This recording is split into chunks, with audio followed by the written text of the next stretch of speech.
GD एग्जामशाला YouTube channel. इस channel पर मैं मयंक पांडे आप सबका बहुत बहुत स्वागत करता हूं।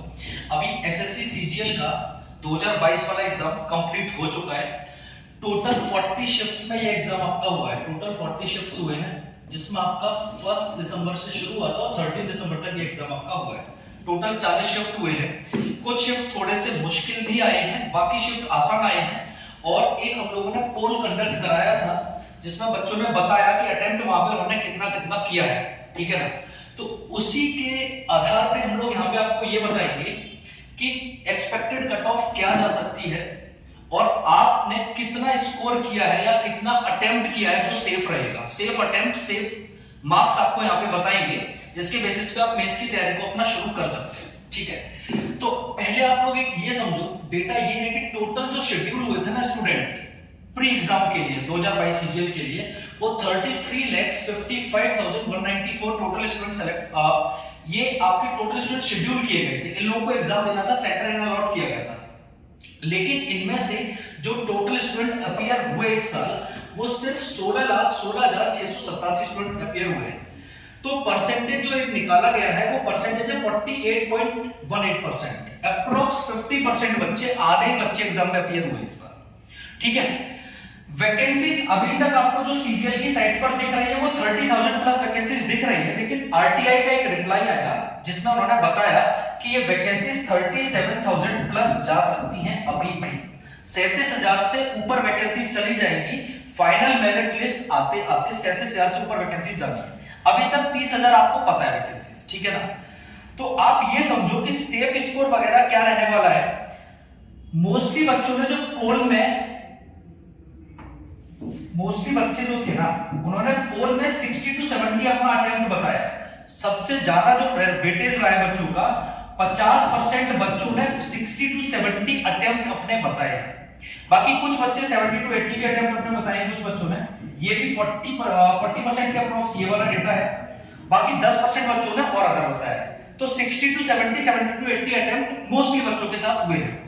तो मैं आपको यही बोलूंगा कि अगर आपने 65 के करीब अटेम्प्ट किए, 65 और लेस देन 65, 60 प्लस अटेम्प्ट आपके होने जरूरी हैं। अगर आपने 60 से ऊपर अटेम्प्ट किए, कुछ शिफ्ट थोड़े से मुश्किल गए हैं, उनको भी लेके मैं बता रहा हूं। एक एवरेज अटेम्प्ट अगर आपने 60 किया है, 60, 65, 70 आपने अगर अटेम्प्ट किया है, तो ये आपका एक सेफ अटेम्प्ट रहने वाला है इस साल के लिए।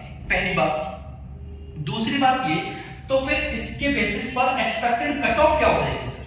इसके बेसिस पर अगर आपने 60 स्कोर किया है तो मार्क्स आपके बनते हैं 120। 60 अटेम्प्ट होगा तो आपका स्कोर बनेगा 120 मार्क्स। उसमें भी कुछ गलत हो सकते हैं, ये भी बात है। लेकिन जो 60 अटेम्प्ट वाले हैं ना, ये मैं उन लोगों के लिए बोल रहा हूं जैसे 7 तारीख का पेपर थोड़ा सा टफ गया था, 5 तारीख के लिए बताया थोड़ा सा टफ, और 13 तारीख की कुछ पहली शिफ्ट थोड़ी सी टफ गई है। तो इन लोगों के लिए मैं आपको बता रहा हूं कि 60 अटेम्प्ट अगर आपने किया है, थोड़ा बहुत गलत भी होगा तो नॉर्मलाइज्ड स्कोर होके आपको मार्क्स उतने मिल जाएंगे जो कट ऑफ में पहुंचेंगे। कट ऑफ मार्क्स जो मुझे लगता है वो आप 120 लेके चलो। 120 कट ऑफ मार्क्स रहने वाला है। आप इसे +-5 भी लेके चलना साथ में, क्योंकि ये सारा कुछ एक डेटा हम लोगों ने निकाल लिया, उसके बेसिस पे सब कुछ कैलकुलेट कर रहे हैं। तो +-5 भी हम लोग लेके चल सकते हैं। 120 के आसपास जितने भी बच्चे स्कोर कर रहे हैं वो सारे सेफ जोन में हैं। वो सारे बच्चे मेंस देने लग रहे होंगे। अच्छा सर, इस बार मेंस कितने बच्चे देंगे? तो आप ये मान के चलो अप्रोक्स 3 लाख स्टूडेंट्स होंगे जो मेंस में अपीयर कर रहे होंगे, है ना। तो आप ये, क्योंकि 30,000 वैकेंसीज हैं, लगभग 10 टाइम्स उन्हें लेके चलना पड़ेगा। 10 गुना बच्चे लेके वो चलेंगे। अगर 10 टाइम्स लेके चलेंगे तो 30,000 का 10 टाइम्स 3 लाख बनता है। तो 3 लाख बच्चे इस बार अपीयर हो रहे होंगे मेंस के एग्जाम के लिए। तो अगर आपका स्कोर 120 और उससे ज्यादा है तो आप लोग ये शुरू कर सकते हैं अपनी मेंस की तैयारी। मेंस का एग्जाम पॉसिबल है कि मार्च के फर्स्ट वीक में हो जाएगा। मार्च तक ये आपका मेंस का एग्जाम पॉसिबिलिटीज है, ये भी एक्सपेक्टेड है। अभी सीजीएल ने, एसएससी ने अपने साइट पर कोई भी ऐसा नोटिफिकेशन नहीं डाला है, तो वो भी देखा जाएगा। बाकी आंसर की कब तक आ जाएगी? तो आंसर की भी एक्सपेक्टेड है कि 20 तारीख तक या 21 तारीख लास्ट आंसर की आ जाएगी, क्योंकि सीपीओ की आंसर की 7 दिन के अंदर इस बार दे दी थी। तो सीजीएल की आंसर की भी 7 दिन हो जाएंगे। 20 तारीख को, 13 तारीख को खत्म हुआ एग्जाम, 7 दिन 20 तारीख, तो 21 तारीख तक हद से हद आपकी आंसर की आ जाएगी। आंसर की में आपको आपका रॉ स्कोर मिल जाएगा। तो अगर आप मेंस की तैयारी करना चाहते हैं, शुरू करना चाहते हैं, ऑफलाइन अपनी कोचिंग सेंटर जीडी जब चला पर मेंस के बैचेस शुरू हो रहे हैं। एक 17 दिसंबर से शुरू हो रहा है, एक 20 दिसंबर से और एक 24 दिसंबर से।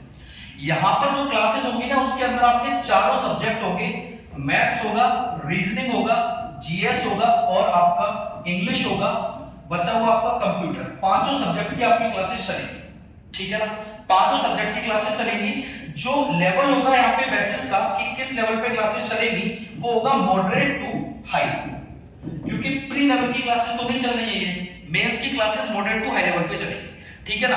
तो ये सारा कुछ था अपना कैलकुलेशन के बेसिस पर कि क्या क्या रह सकता है कट ऑफ। बाकी एसएससी ही डिसाइड करेगा कि कट ऑफ क्या रखना है, हम लोग एक आइडिया दे सकते हैं आपको। तो आप लोग अपनी मेंस की तैयारी को शुरू कर दो जो लोग इस जोन में आ रहे हैं। बाकी अगर और भी कोई डाउट है तो आप कमेंट कर सकते हैं, और अगर आपको इंक्वायरी करनी है तो डिस्क्रिप्शन बॉक्स में यहाँ पे डाल रखा है नंबर, आप उस पर कॉल करके इंक्वायरी कर सकते हैं। Okay, thank you.